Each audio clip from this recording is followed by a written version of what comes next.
네, 안녕하세요. 이번 동영상에서는 우리가 10단원 공부했던 것에 대해서 한번 복습해 보도록 하겠습니다. 우리가 이전에 9단원에서는 어떤 신사업을 한다고 하기로 했을 때 그 사업으로 인해서 발생할 수 있는 미래 현금 흐름이 그냥 문제에서 주어진 것을 이용해서 여러 가지 평가 방법들 중에 하나를 골라서 적용을 했었습니다. 그런데 우리가 10단원에서는 이제 떤 사업을 한다고 했을 때 발생할 수 있는 현금 흐름을 추정하는 방법에 대해서 공부하는 것이라고 할 수 있겠습니다. 우선 당연히 이와 같은 현금 흐름은 그 투자안과 관련된 현금 흐름이어야 하겠죠. 그래서 그와 관련된 흐름이라고 한다면 기존의 현금 흐름 대비 신사업을 함으로 인해서 발생하는 현금 흐름의 추가분, 즉 영어로는 increment, 우리말로는 증분, 요 추가적으로 발생하는 현금 흐름이 그 해당 투자안의 현금 흐름이라고 할 수 있겠습니다. 그런데 우리가 10.2에서 여러 가지 비용에 대해서 살펴보았었죠. 그런데 어떤 비용은 투자하는 현금 흐름에 넣어야 되는 것이 있었고 어떤 것은 넣지 않아야 되는 것이 있었습니다. 첫 번째는 매몰 비용이었고요. 이것은 이미 지불을 한 것이기 때문에 어떤 새로운 투자 안에서 그 투자안의 비용으로 포함시켜서는 안 되는 것이었습니다. 그래서 만약에 이 매몰 비용을 투자안에 포함을 시켰어. 그러면 비용을 너무 많이 빼준 것이기 때문에 잘못했다라는 것이고요. 두 번째 기회비용이었는데 이것은 어떤 투자를 선택함으로써 포기되어야 하는 차선의 선택이 갖는 가치가 기회비용이었습니다. 이 예제를 통해서 우리가 그 매몰 비용과 기회 비용을 살펴보았었죠. 수년 전에 10만 달러를 주고 낡은 방직 공장 구입해 둔 게 있는데 그것을 최고급 콘도로 개조할 생각을 갖고 있다고 하자. 그러면 이 경우에는 이미 수년 전에 10만 달러 쓴 요거는 매몰 비용이 되겠습니다. 그래서 10만 달러라는 요 매몰 비용은 새로운 콘도 사업을 한다고 하더라도 그 비용으로 넣지 않아야 하는 것이고요. 만약에 콘도를 하지 않고 그냥 그 방직 공장을 지금 시가에 팔 수도 있겠죠. 그래서 요와 같은 것이 기회비용이 될 수 있겠습니다. 그런데 이와 같은 기회비용은 어떤 신사업을 할 때 추정을 해서 포함을 시켜줘야 하는 것으로 이렇게 우리가 공부를 했었고요. 그 다음에 세 번째가 이 플러스일 수도 있고 마이너스일 수도 있는 바로 부수적 효과였습니다. 그래서 수업 시간에 제가 예로 들었던 것이 애플의 에어팟 그리고 삼성의 갤럭시 버즈였죠. 그래서 애플 스마트폰을 쓰시는 분이라면 보통은 그 에어팟을 쓰는 분들이 많을 거고, 삼성 제품 스마트폰을 쓰는 분들이라면 아마 갤럭시 버즈를 쓰는 경우가 많겠죠. 그래서 그와 같은 플러스 현금 흐름을 신 사업으로 인해 발생할 수 있는 플러스 현금 흐름을 최대한 잘 추정해서 넣어줘야 한다라는 것이었고, 반대로 잠식, 즉 마이너스의 현금 흐름이 나타날 수도 있었습니다. 뭐냐면 갤럭시 S20가 나오면서 더 이상 갤럭시 10, 그 이하 모델은 판매량이 많이 감소할 수밖에 없겠죠.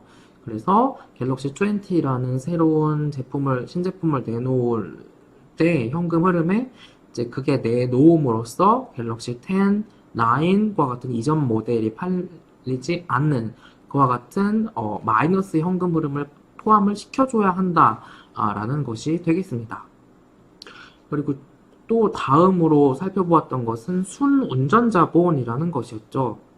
이제 이 순운전자본이라는 것을 잘 이해를 못하는 경우가 많았는데 뭐냐면 어떤 새로운 사업을 하게 되거나 아니면 어떤 뭔가 새로운 분야를 하게 된다 그러면 꼭 이게 새로운 게 아니더라도 어떤 특정 사업을 유지하기 위해서 쓰지 않고 잡아놔야 하는 일종의 뭐 예비비 같은 것이 있을 수 있겠습니다.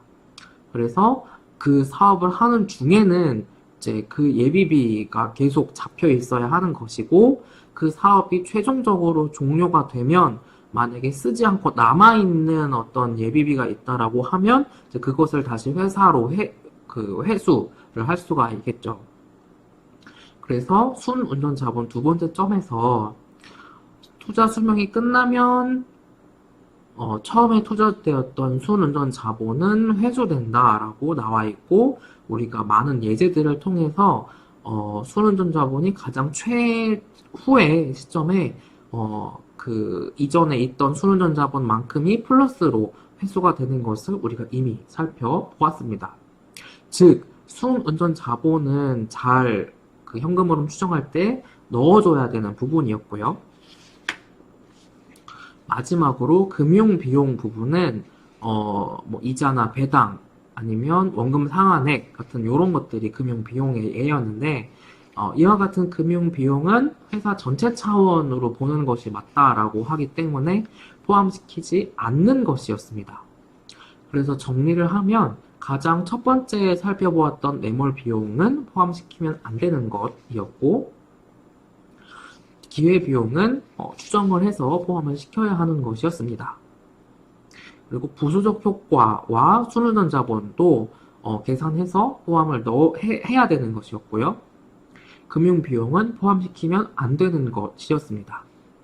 그래서 이렇게 많은 어떤 현금 흐름의 종류들이 나왔는데 우리가 10.3, 10.4 그 봤던 부분에서 예제에서 이미 살펴봤지만 실제로 우리한테 계산을 하라고 요구한 현금 흐름 중에는 지금까지 나온 요 5가지 중에는 순운전 자본만 우리한테 실제로 계산을 해보게 하는 부분이었고 이제 뭐 기회비용을 추정한다던가 부수적 효과를 추정한다던가 하는 부분은 좀 어려운 점이 있을 수 있기 때문에 우리한테 직접 예제에서 물어보지는 그거를 해보라고 포함시키라고 하지는 않았었습니다. 네, 그래서 우리가 10.3부터는 드디어 예제를 통해서 현금 흐름, 어떤 신사업, 어떤 새로운 신제품을 할 때 현금 흐름을 추정해보는 것을 해보게 됩니다. 그래서 추정 재무제표를 가지고 추정 현금 흐름을 파악을 할 수 있다라는 것이고요.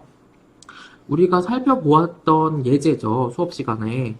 그래서 바로 상어 유인물 캔 만드는 신사업이었습니다.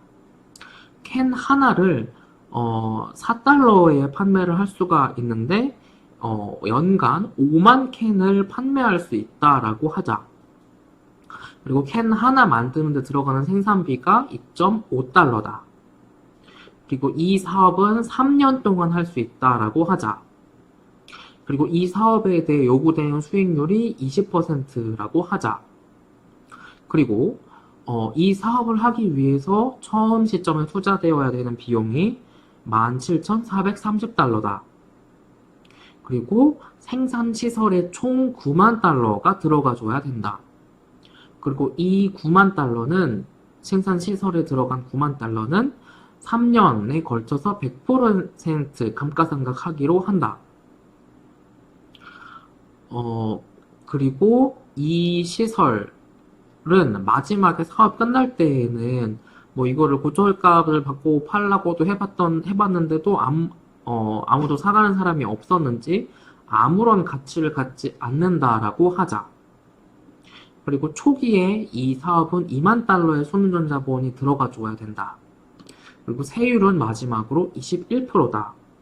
그렇다면 이와 같은 신사업의 현금 흐름을 추정을 해보려면 어떻게 해야 될까? 우리는 먼저 손익계산서를 추정을 해서 추정 손익계산서를 작성해 보았습니다. 한 캔이 4달러에 팔릴 수 있고 우리가 연간 5만 캔을 판매할 수 있다라고 가정했기 때문에 그거를 곱하면 이렇게 매출액이 20만 달러가 나오게 됩니다. 그리고 먼저 변동비를 빼주게 되면 캔 하나 만드는데 2.5달러가 발생하게 되고 곱하기 5만 캔을 하면 12만 5천 달러를 비용으로 발생하게 되겠습니다.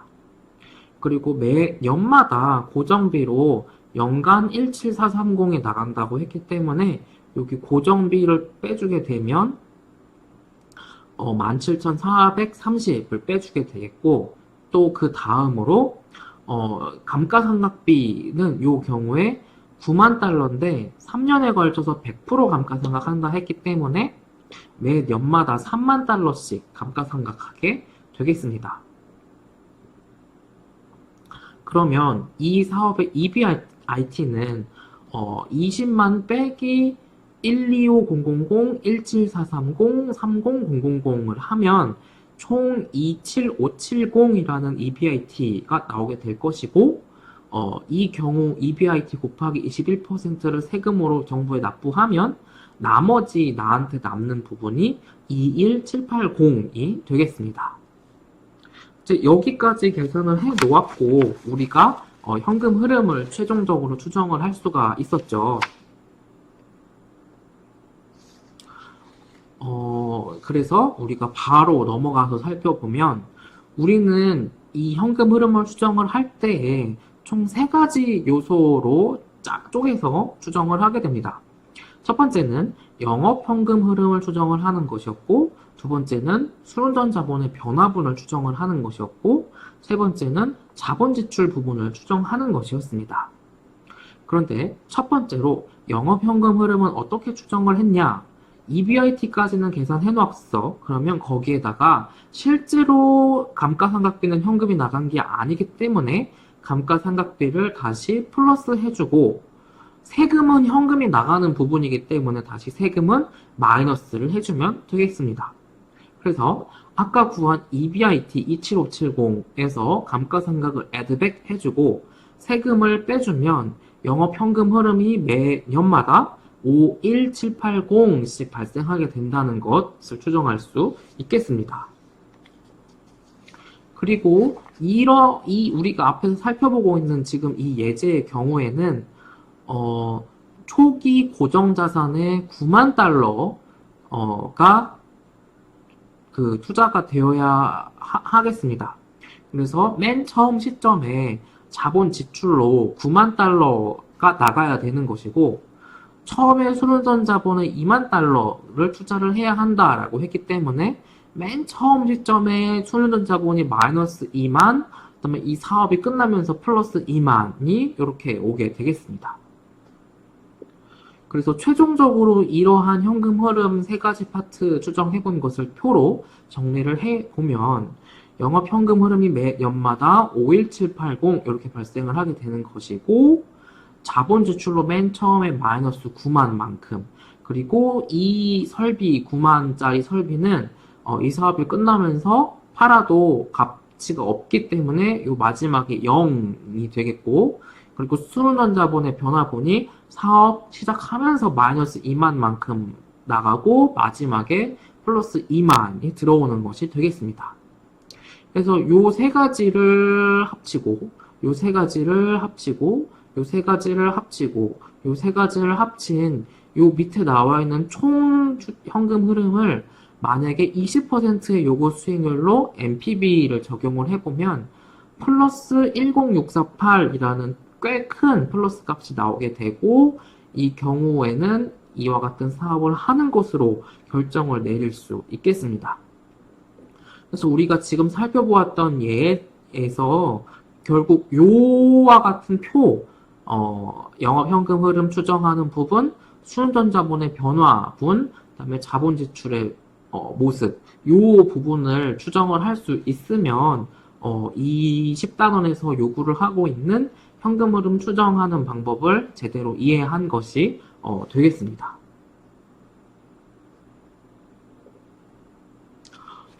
이렇게 이 경우에 NPV를 통해서도 뭔가 이 사업을 해야 되는지 말아야 되는지를 결론을 내릴 수 있고, 뭐 회수 기간도 계산을 해볼 수가 있겠고, AAR도 이렇게 계산을 해볼 수 있겠습니다. 그리고 우리가 NPV와 더불어 중요하다고 말씀드렸던 IRR도 마찬가지로 이렇게 25.8%라고 계산을 해볼 수가 있겠습니다. 그리고 요 신혼전자본 더 알아보기 부분은 넘어갔었고요.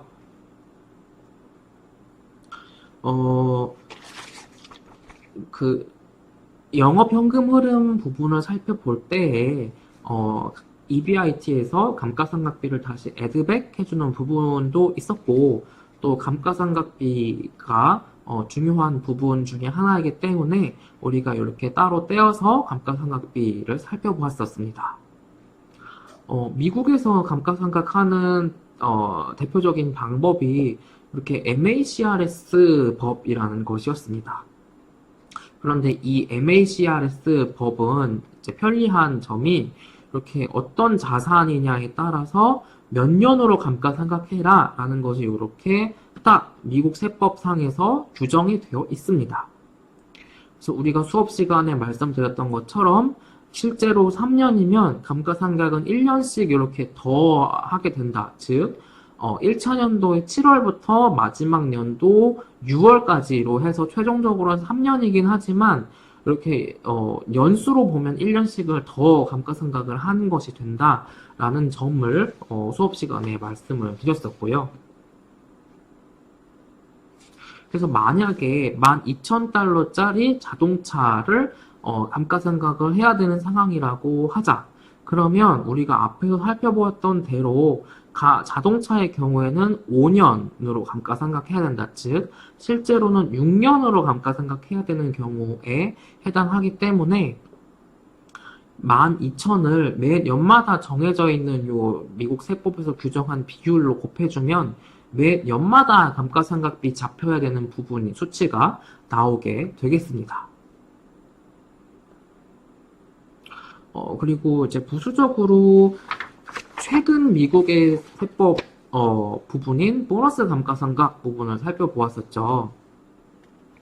2017년에 허용되었던 보너스 감가상각의 비율은 50%였고 2017년에 감세 및 일자리법이라는 새 법이 통과되면서 2018년에는 보너스 감가상각 비율이 100%까지 가능하게 되었습니다. 이와 같이 기업에게 감가상각을 초반에 많이 잡을 수 있도록 한 이유는 아무래도 초반에는 신사업을 시작한 초반에는 이익 나기가 힘들겠죠. 그래서 이렇게 비용을 최대한 많이 잡을 수 있도록, 즉 절세를 할 수 있도록 해줌으로써 기업에게 트럼프 정부에서 뭔가 좀 이제 유인을 좀 이익이 될 수 있는 부분을 준 것이라고 생각할 수 있겠습니다. 그리고 우리가 예제에서 살펴볼 때에 자본 지출 부분에서 아까 우리가 상어 유인물 캔의 경우에는 그 사업을 하고 마지막에 그 썼던 설비를 중고로 아니면 고철값이라도 받고 판다고 했을 때 시장 가치가 0인 경우였습니다. 그래서 시장 가치와 장부 가치가 둘 다 0으로 일치를 하는 경우였기 때문에 사업 마칠 때 자본 지출을 뭐 따로 고려해 줄 필요는 없었는데 우리가 뒤에 나오는 예제들 같은 경우에는 그렇지가 않았죠. 장부 가치는 100% 감가상각을 하는 경우가 많았으니까 마지막에 가면 0이 되지만 실제로는 썼던 설비를 중고로 판다거나 아니면 정말 고철값이라도 받고 팔 수 있기 때문에 시장 가치가 큰 경우, 장부 가치보다 큰 경우였습니다. 즉 그러한 경우에는 장부 가치보다 시장 가치가 큰 경우에는 세금을 마지막에 내고 세금 낸 나머지 부분만 내가 이제 먹을 수 있는 부분이었죠. 이제 반대로 오히려 시장 가치가 장부 가치보다 작은 경우에는 지금까지 냈던 세금을 너무 많이 낸 거기 때문에 마지막에 세금을 환수하는 그런 현금 흐름 모양이었습니다.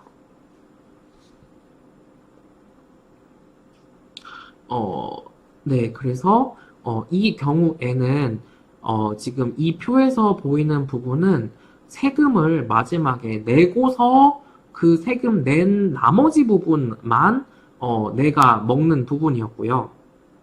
이 예제 10.2의 경우에는 지금 4년 후에 컴퓨터를 사용하고 있던 컴퓨터를 판다면 $10,000를 받을 수 있다. 즉 시장 가치가 만인 상황인데 4년 후 기말 장부 가치는 27648로 즉 시장 가치 만보다 장부 가치가 더 큰 상황입니다. 그래서 이 경우에는 세금을 환급받는 그런 사례에 해당하는 예제였습니다. 우리가 이 지금까지 배운 것을 종합해서 볼 수 있는 예제 MMCC 사례를 통해서 한 번 더 현금 흐름 추정을 복습해 보도록 하겠습니다. 동력 제초기를 생산하는 새로운 사업을 해야 될지 말아야 될지 고민을 하고 있는 상황이고요. 이 동력 제초기는 한 대당 $120에 판매될 수 있다라고 합니다. 그런데 3년 후부터는 경쟁 회사들이 발생하게 돼서 가격이 떨어져서 $110로 대당 판매를 할 수 있다라고 합니다. 그리고 매 연마다 판매를 할 수 있는 동력 제초기가 여기 1년부터 8년차까지 판매량이 나와 있고 이와 같은 판매량 추정치가 정확하다라고 가정을 합니다. 그리고 이 동력 제초기 사업을 하기 위해서는 초기에 $20,000의 순원전자본이 들어가 줘야 되고 매년 말 기준으로는 그 해 매출액의 약 15%가 순원전자본으로 잡혀 있어 줘야 된다라고 하고 있습니다. 이 제초기를 만드는데 한 대당 들어가는 변동비가 60이고 총 고정비가 연간 25,000입니다. 그리고 이 제초기를 만들려면 아무래도 생산 장비가 필요한데 그 생산 장비를 사는 데에 약 $800,000의 비용이 발생합니다. 근데 이 장비는 앞에 MACRS 표에서 따르면 산업장비이기 때문에 총 7년, 즉 실제로는 8년 스케줄에 따라서 감가상각을 매 연마다 해주면 되겠습니다.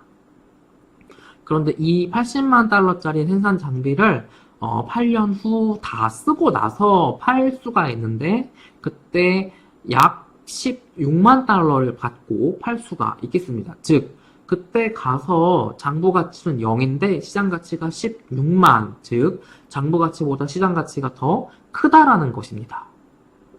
세율은 21%고 이 경우에 요구되는 수익률은 15%인 경우입니다. 그래서 현금 흐름을 추정을 한번 해봐라 라는 것이 되겠습니다. 그래서 우선 첫 번째로 총 현금 흐름 중에 첫 번째 파트인 영업 현금 흐름을 추정을 해보면 이렇게 1년부터 3년까지는 단위 가격이 120이고 4년부터는 한 대당 가격이 110으로 떨어지게 됩니다. 그리고 매 연마다 판매량 추정했던 것을 이렇게 각각 곱하면 매 연마다의 수입, 즉 매출액이 이렇게 계산이 되게 됩니다. 그리고 $800,000 설비, 즉 생산 설비를 샀다고 했잖아요. 근데 이 설비에 대해서 감가상각비를 먼저 계산을 해두면 MACRS에서 준 비율을 매 연마다 80만으로 곱하면 매 연마다 떨어져야 되는 감가상각비가 이렇게 계산이 됩니다. 그리고 이 경우에 100%를 다 삼각하기 때문에 마지막에 가서 장부 가치는 0이 되는 경우입니다. 그래서 이러한 정보를 가지고 지금까지 한 거를 가지고 추정 손익계산서를 만들어 보면 이 추정 손익계산서는 이와 같은 방식으로 작성이 됩니다. 한 대당 가격 120 곱하기 1년차 1차년도 판매량 3천 하면 매출액이 36만이고 한 대 만드는데 들어가는 변동비가 아까 60달러라고 했기 때문에 우선 변동비 부분을 빼주면 60 곱하기 3,000대 해서 18만을 빼준다. 그리고 매 연마다 들어가야 되는 고정비 25,000까지 빼주고 바로 앞에서 계산한 감가상각비를 이렇게 매년마다 빼준다. 그러면 EBIT가 이렇게 계산이 될 것입니다. 즉 이렇게 계산을 해두면 우리는 EBIT 계산해 둔 거에서 감가상각을 다시 매 연마다를 애드백 해주고 그리고 세금을 다시 빼주면 우리는 결국 원하는 1차년도부터 8차년도 끝까지의 영업현금 흐름을 이렇게 계산할 수 있겠습니다. 그리고 이 문제의 경우에는 이제 순운전 자본에 대한 변화분, 요거에 대한 질문이 되게 많은 예제인데요. 이 예제의 경우에는 아까와 다르게 순운전 자본이 다르게 맨 처음에는 2만만큼의 순운전 자본이 들어가 줘야 되고 매 년마다 말 기준으로 매출액의 15%까지 순운전 자본이 잡혀 있어 줘야 된다라는 것입니다. 그래서 첫 번째 해 말 기준으로 매출액이 36만이었고 곱하기 15%를 하면 5만 4천이 순운전 자본으로 총 잡혀 있어야 하는데 첫 번째 시점에 2만밖에 순운전 자본은 투자를 안 해줬으니 3만 4천만큼의 순운전 자본 투자가 더 있어줘야 하는 것이 되겠습니다. 그래서 방금 거를 여기 마이너스 3만 4천으로 이렇게 표시를 할 수 있겠고 매 연마다의 매출 곱하기 15%를 하면 총 잡혀 있어야 하는 순운전 자본이 여기 나와 있고 이제 그래서 더 잡혀야 하거나 아니면 이제부터는 회수가 되거나 하는 순운전 자본만큼이 이렇게 매 연도마다 계산될 수 있겠습니다. 그래서 이와 같은 순운전 자본이 0년도에 2만만큼, 1차년도에 3만 4천, 2차년도에 3만 6천 이렇게 더 추가적으로 잡혀주다가 4차년도부터는 회수되는 모습이고요. 그래서 여기까지 마이너스 2만, 마이너스 3만 4천, 마이너스 3만 6천, 마이너스 1만 8천, 플러스 750, 플러스 8250, 플러스 16500, 플러스 16500, 플러스 16500을 하면 계산기를 두드려 보시면 마이너스 49,500이 나올 것입니다. 그러면 이 사업을 끝내면서는 지금까지 잡혀있는 총 마이너스 49,000이 다시 이렇게 플러스로 회사의 49,500으로 다시 회수가 된다라는 것을 알 수가 있겠습니다. 그리고 마지막으로는 좀 이제 간단한 부분인 자본 지출 부분인데요. 이 사업을 하기 위해서 초기에 80만의 투자가 이루어진다라고 했죠.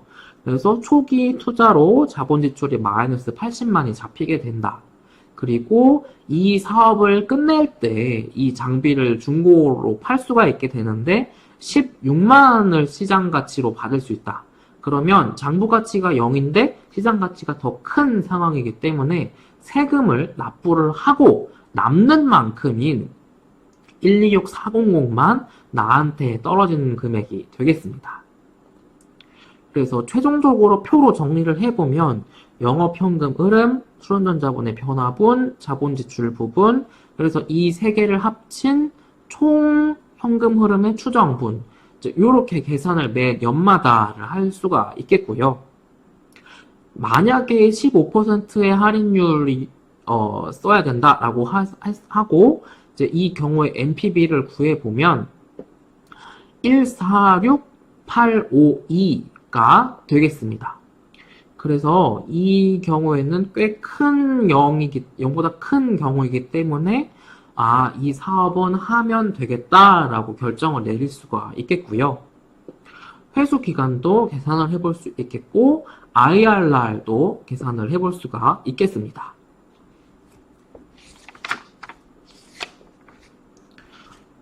그리고 이제 영업현금 흐름 계산하는 방법을 한번 우리가 복습을 해봤었죠. 어떻게 했었다? EBIT까지는 계산을 해주고, EBIT에서 감가상각 애드백 해주고, 세금을 빼는 방식으로 이렇게 영업현금 흐름, 즉, 오퍼레이팅 캐시플로우 줄여서 OCF를 계산을 할 수 있었습니다. 그리고 영업현금을 계산을 하는 좀 이제 방법들이 이렇게 총으로는 한 3가지 정도가 있다라고 교과서에서 나와 있었는데, 우리는 우선은 영업현금 흐름 OCF 계산하는 방법으로 우리가 바로 앞에서 살펴보았던 대로, 예제에서 그리고 살펴보았던 대로 EBIT 플러스 감가상각 빼기 세금을 해주는 방식으로 계산을 하기로 하자라고 하고 넘어갔었습니다. 그리고 마지막으로 우리가 10.6에서 특수한 3가지 현금 흐름 추정을 해보는 것을 살펴보았는데, 그 중에 첫 번째로 나온 이 경우는 뭐 특수한 경우는 아니었고, 우리가 앞에서 살펴본 예제와 동일한 방식으로 풀 수 있는 것이었습니다.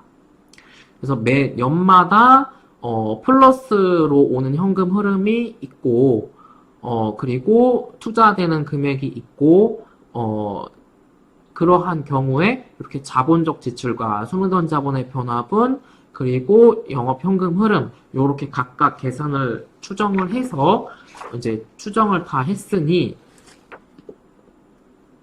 이렇게 총 현금 흐름을 추정을 할 수 있겠고, NPV를 만약에 적용하기로 하겠다라고 하면 10%의 할인율인 경우에 NPV가 이렇게 큰 8,431이라는 큰 플러스가 나왔기 때문에 이 신사업은 하면 되겠다라고 결론 내릴 수 있겠습니다. 네, 요 예제 10.3도 같은 방식으로 우리가 수업 시간에 풀어보았고, 한번 시험 공부를 하시면서 요 예제 10.3도 꼭 한번 풀어보시기 바랍니다. 좀 어려운 이 경우가 바로 이 두 번째 특수한 케이스인 입찰 가격을 책정해야 하는 사례였습니다.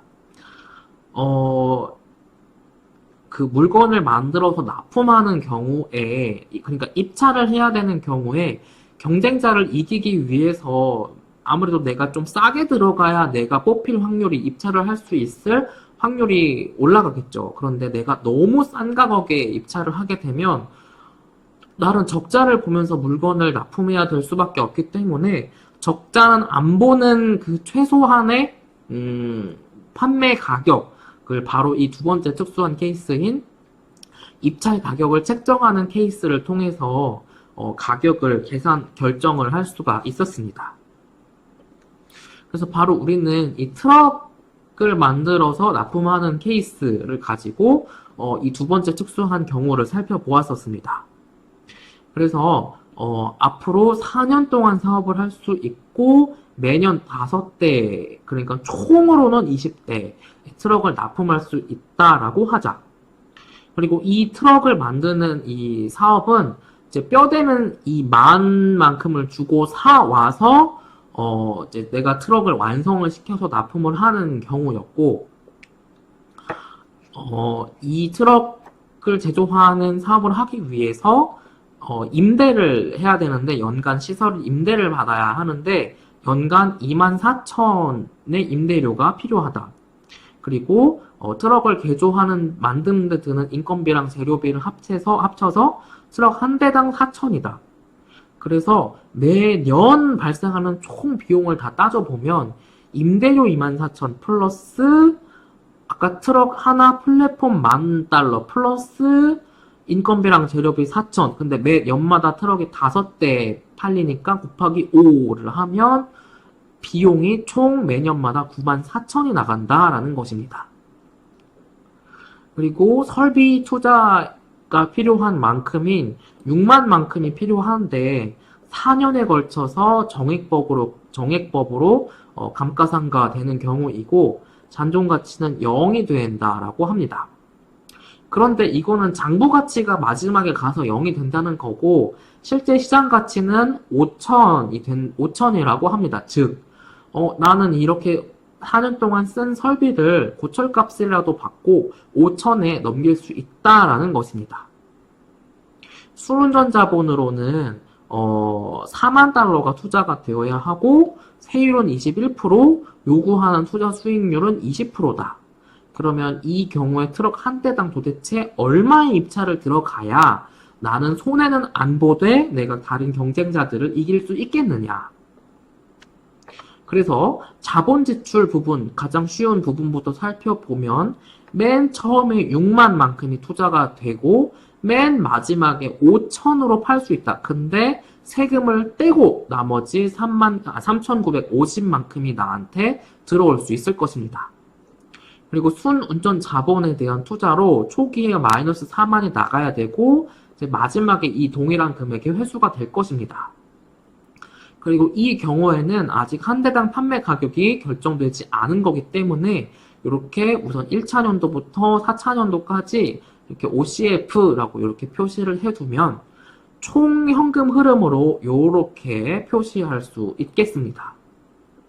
이제 그렇다면 우리는 요 마지막에 이 남아있는 43950을 가장 앞으로 땡겨와서 마이너스 10만에다가 합쳐버리자 라고 생각을 할 수 있겠는데 이렇게 땡겨올 때 총 한 칸, 두 칸, 세 칸, 네 칸을 땡겨오는 거기 때문에 이렇게 1.2의 4승으로 땡겨오면 마이너스 78850이라는 숫자로 이렇게 아까 있던 요 43950을 합쳐버릴 수 있겠습니다.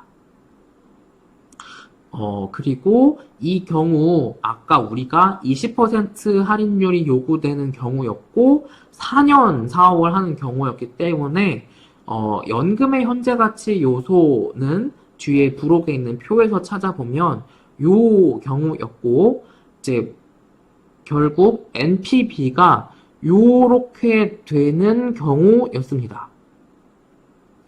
그렇기 때문에 이걸 OCF에 대해서 정리를 해보면 매년 발생해야 하는 영업현금 흐름이 30442가 되었습니다. 그리고 영업현금 흐름을 계산을 최종적으로 하는 방법은 우리가 앞에서 살펴보았던 것 중에 EBIT 플러스 감가상각 빼기 세금을 하면 된다라고 했기 때문에 우선 감가상각이 매년 6만 나누기 4에서 15,000씩 이렇게 잡히게 되겠고